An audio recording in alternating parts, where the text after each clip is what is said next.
바꾸지 않은 형법 개정안이 5개 정당 10개의 형법 개정안이 발의되어 있습니다. 성폭력의 본질은 동일하는 점에 이미 사회적으로 그리고 국회 내에서도 초당적인 공감대가 형성되어 있는 것입니다. 그러나 정쟁 때문에 논의가 진척되지 못하고 있습니다. 여성 인권은 결코 정쟁에 의해서 그리고 그 어떤 이유에 의해서도 발목이 잡혀서는 안 될 것입니다. 하여 20대 국회 회기 내에 반드시 성폭력 형법 개정이 이루어져야 함을 다짐하고 강조하기 위해 정의당의 심상정 대표, 이정미 의원, 더불어민주당의 남인순 의원, 백혜련 의원, 권미혁 의원, 정춘숙 의원, 바른미래당의 김삼아 의원님 등 세개 정당 7명의 국회의원 분들께서 함께 해주셨고요. 그리고 209개의 여성 인권 단체들로 구성된 강간죄 개정을 위한 연대회의에서 오늘 이 자리를 함께 마련했습니다. 1953년 정조라는 봉건적 관념을 바탕으로 만들어진 성폭력 형법 규정이 2009년에도 그대로 유지되고 있다는 사실은 한국 사회의 후진성 그리고 여성 인권의 낙후성을 상징하는 부끄러운 현실입니다. 이 후진성을 그대로 방치하는 것은 20대 국회의 수치입니다. 폭행과 협박을 그대로 유지하는 것은 국회의 직무유기입니다. 그래서 오늘 우리가 이 자리에 모였고 국회가 책무를 다하기를 촉구합니다. 오늘 기자회견은 앞서 말씀드린 대로 7명의 국회의원님들이 함께 만들어주셨는데요. 부득이 참석하지 못하는 의원님들이 계십니다. 양해를 구하면서 참석하신 분들을 소개하겠습니다. 더불어민주당의 최고위원이신 남인순 의원님 함께 하셨습니다.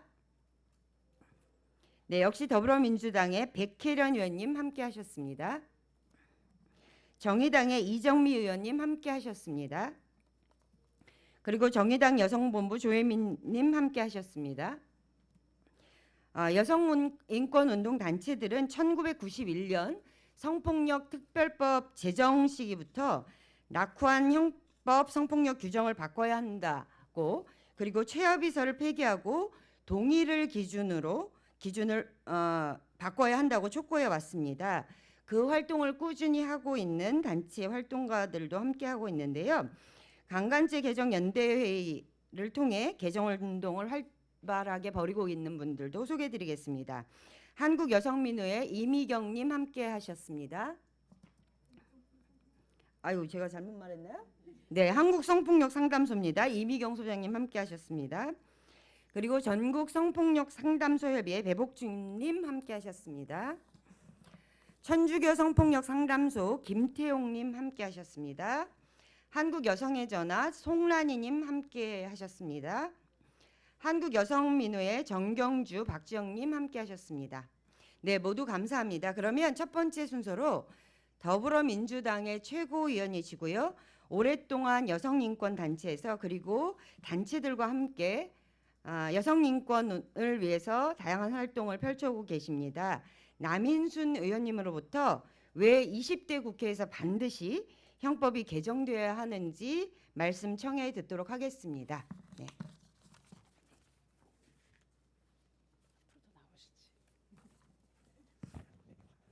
네, 안녕하십니까. 더불어민주당의 남인순 의원입니다. 예, 오늘 오랫동안 강간죄 개정을 위해서 노력해왔던 여성인권단체들이 국회를 찾았습니다. 오늘 오후 2시에 저희가 국회에서 또 토론회가 있는데요. 아마 2018년도 미투 운동 이후에 이 성폭력 관련한 여러 가지 미투 관련 법이 많이 국회에 제출이 됐습니다. 20대 국회가 이제 끝나가는 이런 시기인데 아직도 이 법안들이 제대로 처리가 되지 않아서 아마 답답한 심정을 갖고 이 자리를 찾아주셨다고 생각을 합니다. 저희 오늘 함께하는 의원님들은 20대 국회 안에서 미투 관련 법이 처리될 수 있도록 최선을 다하겠다는 말씀을 드립니다. 그 중에서도 사실은 어떻게 보면 이 성폭력 범죄를 근절할 수 있는 어떤 근본적인 법 개정을 저희가 사실 펼쳐왔었는데요. 특히 형법에 있어서의 어떤 이 강간죄가 여전히 지금 1953년도에 제정된 이후에 66년 동안 한 번도 바뀌지 않았습니다. 이 강간죄 구성 요건에 폭행과 협박을 요건으로 하고 있는데요. 이러다 보니까 사실은 많은 피해자들이 항거불능이나 현재의 곤란한 정도에 이르지 못하면 처벌되지 않는 그런 처벌의 공백이 있어 왔습니다. 이로 인해서 사실은 또다시 그 2차 피해가 상당히 많이 발생을 해왔었는데요. 이제는 이 문제가 사실 해결돼야 된다고 생각을 합니다. 그래서 그 피해자들이 피해 당시에 그 협박이나 폭행이 있었는지를 증명하는 이런 방식이 아니라 가해자들이 피해자의 어떤 명확한 동의가 있었느냐라고 하는 동의 여부를 우리는 물어야 한다고 생각을 합니다. 그래서 이제는 피해자가 아닌 가해자들한테 좀 더 질문을 해야 되는 이렇게 바뀌어야 된다고 생각을 합니다. 그래서 여기에 응답하는 이제 국회의원들이 앞에서도 사회자께서 말씀하셨지만 강간죄 구성 요건을 동의 여부로 변경하는 법안을 정말 많은 법안들이 여야 당을 가리지 않고 다 법안을 제출했습니다. 우선은 지난해 9월에 그 자유한국당의 나경원 대표도 대표 발의를 했고요. 또 저를 비롯해서 바른미래당, 또 정의당, 민주평화당 여러 여당, 여야당 여성 의원들이 형법 개정안이 발의가 됐습니다. 이외에도 정말 많은 정당들이 형법 개정안을 발의를 한 것에 아마 이견이 없으리라고 저는 생각을 합니다. 그래서 2018년에 정말 들불처럼 끌었던 그 미투 운동에 대해서 우리가 국회가 20대 국회에서 제대로 응답을 하려면 이 강간죄 구성 요건을 개정하는 형법 개정안이 반드시 법제사법위원회에서 처리가 될 수 있도록 저희도 노력할 것이고 국민 여러분들께서도 관심을 가져주시기를 부탁드립니다. 예, 감사합니다.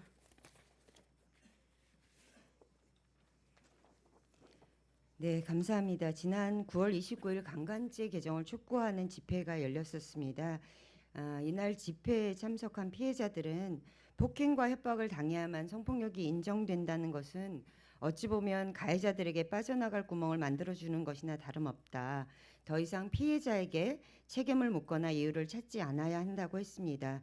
국가는 성폭력에 대한 잘못된 통념을 바로잡고 피해자들의 목소리에 제대로 응답해야 한다라고 얘기했었는데요. 그런 책무에 대해 국회의 책무에 대해서 말씀해 주셨습니다. 다음으로 역시 더불어민주당 의원이시고요. 법제사법위원회 소속 의원이시면서 강간죄 판단 기준을 동의로 바꾸는 형법 개정안을 직접 대표 발의하기도 하셨습니다. 그래서 남다른 책임감을 갖고 계시리라고 생각하는데요. 백혜련 의원님 모시고 말씀 듣도록 하겠습니다. 네, 반갑습니다. 직접 법률안을 발의한 사람으로서 이번 20대 국회에서 반드시 이 법안이 통과되기를 희망합니다. 저는 법률가의 입장에서도 이제는 강간죄가 비동의, 피해자의 동의 여부를 기준으로 바뀌어야 된다고 생각합니다. 실무적으로 볼 때도 지금 형법상의 그 강간죄가 폭행 협박, 아주 항거불능의 폭행 협박을 구속 요건으로 하고 있음에도 불구하고 실질적으로 수사 과정과 그리고 법원 판례에 의하면 그 범위가 굉장히 광의에 넓게 인정되고 있습니다. 실제로는 피해자의 그 의사 표현이 굉장히 큰 영향을 미치게 되어 있는 구조로 되어 있습니다. 실제로 수사도 판결도 이렇게 이루어진다면 오히려 형법상의 강간죄를 비동의 간음죄로 바꿔서 그 범위를 명확히 하는 것이 제형 법정주의의 원칙에도 맞다고 생각합니다. 이번에는 반드시 이 법률안이 통과되었으면 하는 바람으로 여기에 있는 단체분들과 우리 법률안을 낸 의원들을 비롯해서 여러 여성 국회의원님들 특히 힘을 합쳐서 반드시 이번 20대 국회에서 목표를 이룰 수 있도록 노력하겠습니다. 감사합니다. 네, 감사합니다. 이제 새로운 시대의 흐름을 멈출 수는 없습니다. 이제 여성들은 성폭력이 발생하는 구조와 현실을 반영하는 법, 이제 더 이상 가해자에게 범죄 행위를 의 책임을 물을 수 없는 그런 법은 아니어야 한다라고 얘기하고 있습니다. 이 목소리에 제대로 응답하는 것이 국회의 역할이고 책무임을 다시 한번 확인해 주셨습니다. 다음은 정의당 소속 의원이시고요. 역시 형법 개정안을 대표 발의하셨습니다. 이번에 정의당 심상정 대표님께서 비교섭단체 대표 연설에서 차별과 불평등을 해소하기 위해서 20대 국회에서 반드시 형법 개정안을 통과시켜서 결과를 만들어내자라고 강조하셨는데요. 그 정의당 소속이시기 때문에 또 발의원이시기 때문에 훨씬 더 결의가 남다르실 것 같습니다. 이정미 의원님 모시고 말씀 청해 듣겠습니다. 네, 저는 지난해 형법 개정안을 내고 기존의 형법 제32장 강간과 추행해죄를 성적 자기결정권 침해죄로 변경을 했습니다. 성적 자기결정권을 권리가 아니라 나이와 교육의 수준에 따라서 개인이 갖춘 능력으로 왜곡되어서는 안 된다. 그리고 성적 자기결정권을 국가와 사회가 보호할 권리가 있다는 점을 분명히 했습니다. 그 외에도 기존의 강간죄에 담지 못했던 여러 가지 내용들, 추행죄도 보강하는 이런 내용들을 쭉 담아서 발의를 했고 처벌도 더 강화하는 법안을 냈습니다.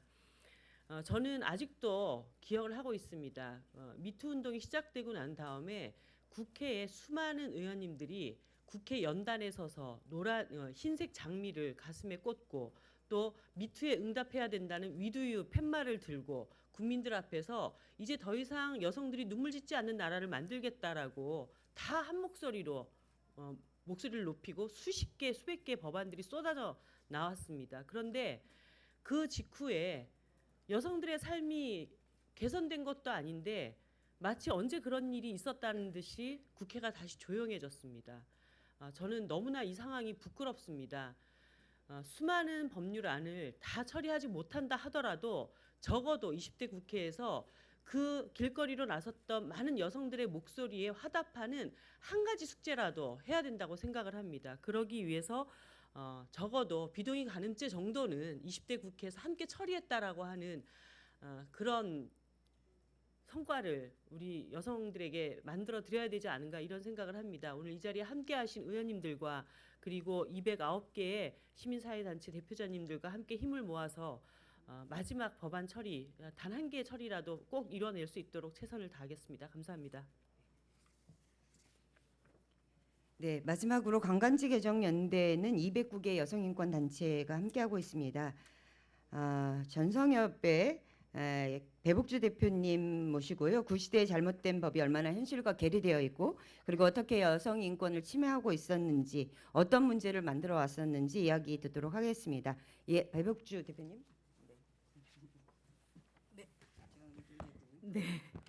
네, 반갑습니다. 전 전국 성폭력상담소 협의회 배복주입니다. 그 형법 297조는 강간죄 구성 요건을 폭행 협박을 수반한 간음 행위라고 명시한 조항입니다. 이 조항은 모든 성폭력 범죄를 판단하는 기본이 되었습니다. 그래서 문제입니다. 반성폭력 운동에서 가장 치열하게 싸워왔던 논쟁 중에 하나가 바로 강간죄를 구성하는 폭행과 협박에 대한 해석이었습니다. 체협의로 판단하는 수사기관에서 피해자가 이를 입증하기 위해서 많은 장벽들이 있었습니다. 가해자의 폭행과 협박에 적극적으로 저항했어야 하고 그 저항의 흔적을 증거로 제시해야 하고 피해에 따른 피해자로서의 고통스러운 상태를 호소해야 하고 가해자와 주변인들로부터 2차 피해를 감수할 용기까지 있어야 합니다. 이것이 바로 강간죄로 가해자를 처벌하기 위해 피해자가 감당해야 할 과정입니다. 그래서 우리는 형법 297조의 폭행과 협박에 대한 해석을 폭넓게 해석해야 한다는 의견을 지속적으로 주장해왔고 법원의 판결을 통해 변화를 이끌어내기도 했습니다. 그래서 의미 있는 판결들이 하나씩 나오고 있다고 생각합니다. 그런데 이렇게는 더 이상 안 되겠습니다. 지난해 미투 운동으로 많은 피해자들은 자신을 드러내고 용기 있게 말하는 것들을 들어보면 가해자는 위력이 있었고 나는 당시에 동의하지 않았다는 것입니다. 수많은 피해자들은 가해자의 직접적인 폭행이나 협박보다 불평등한 관계로 인한 종속적인 이치에서 권력의 문제를 제기했고 그로 인해 본인의 의사에 반하거나 명시적인 동의 의사 없는 상태에서 성적인 침해와 폭력을 경험하고 있습니다. 이제 우리는 폭행과 협박의 의미를 넓게 해석해달라는 읍소를 하기보다는 법률을 개정해야 한다고 생각합니다.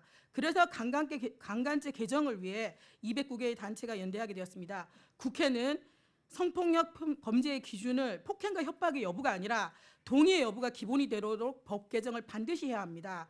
바로 국회가 미투 운동에 응답하는 일이라고 생각합니다. 감사합니다. 네, 유엔 여성차별철폐협의회는 2018년 3월 달에 우리 정부의 형법 297조 강간죄를 폭행과 협박이 아닌 동의 여부로 개정할 것을 권고했습니다. 그리고 국제형사재판소와 유럽인권재판소와 같은 국제재판소들은 모두 동의 여부에 따라 강간죄를 판단하고 있습니다. 이 너무나 당연한 정의가 한국 사회에서는 외면당하고 있습니다. 그로 인해 여성들은 2중 3중으로 인권을 침해받고 있습니다. 20대 국회가 더 이상 이 부당한 현실에 눈 감지 않을 것이라고 믿습니다. 오늘 함께해 주신 의원님들이 앞장서서 20대 국회가 더 이상 직무유기를 하지 않도록 역할을 해주실 것이라고 믿고요. 저희도 끝까지 싸우도록 하겠습니다. 마지막으로 한 가지 안내를 드리도록 하겠습니다. 조금 있다가 2시에 국회의원회관 제1세미나실에서는 형법 개정안을 새롭게 소개하는 그런 토론회를 준비하고 있습니다. 이 토론회도 지금 기자회견을 준비하고 계신 모든 의원님들이 함께 준비해 주셨는데요. 강간죄 판단 기준을 폭행과 협박이 아니라 동의 여부를 기준으로 했을 때 어떤 입법안들을 좀 참고해서 해야 될지, 어떤 것이 문제일지, 20대 국회가 무엇에 주목해야 되는지를 같이 이야기 나누는 토론회를 2시에 하려고 합니다. 기자 여러분들도 그 시간에 함께 해주시길 부탁드리면서 오늘 기자회견 마치도록 하겠습니다. 네, 수고하셨습니다.